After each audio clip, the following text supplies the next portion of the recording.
How's it going, class? Today I'll be teaching you guys how to drive a manual transmission car, which overall is pretty lost in this day and age, but is still a really fun skill to know and a skill to have when just living through your life.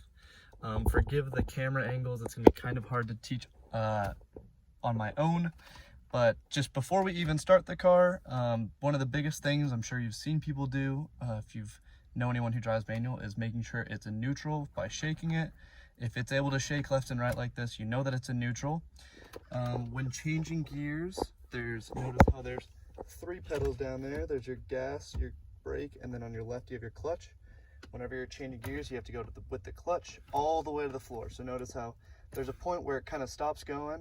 You got to go even further to that to where it will not go anymore. That is the back wall. So make sure you're doing that whenever you have to engage your clutch. Let's go through the gears really quick. So make sure our clutch is down, as I said. And first gear is going to be up and to the left. Second gear will be just below that, so down and to the left. Once you go back to the middle, so if you shake it again, it'll center it. You can go straight up, that'll be your third gear. If you go straight down all the way, that's your fourth gear. If you go from there to the right and up, that'll be your fifth gear. And if you go down from there, there's 6. And if you want to go in reverse, you just, it varies from transmission to transmission. So obviously know which kind of transmission your car has. You don't need to know the name or anything, but it's pretty obvious to tell which one is which. So for this one, you push down. So if you notice that it kind of sinks down, you push down and you go even further to the right, almost like you're in 6th gear, but you can tell it's a little bit more slanted.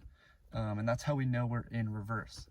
So now that we know all of our gears and where they are and how they look, we're gonna go through and we'll turn the car on, take our trusty keys,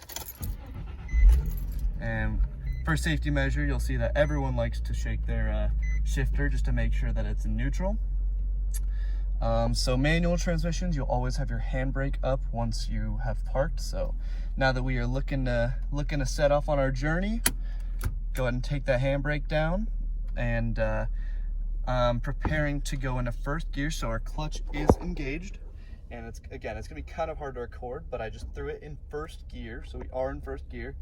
And if I take off the brake, we're not moving currently, but if you let off the clutch just a little bit, there'll be a point where your car begins to move. So if you notice, I haven't given it any gas, and we are now moving just ever so slightly, very, very slow. And so that point where you begin to move forward, but without any gas, is called your biting point or your bite point. So if you go ahead and you want to, take off and you're going to actually start driving on the street or even just through your parking lot, and you want to get into gears, so we're not technically in gear quite yet, you're going to go ahead and release to that bite point, and then you're going to slowly give it a little bit of gas. And once you get through there, now you can fully release off the clutch, and we are fully moving down the parking lot, just nice and slow. Once you need to switch gears, it's a lot easier. You can go ahead and clutch in, pull it down to second gear, give it a little bit of gas, and let off. And that will put you into second gear. And so yeah, class, that is how you drive a manual transmission. Very simplified. Oops, almost fell. Very simplified, but that is how you drive a manual transmission car. I hope you guys learned something today.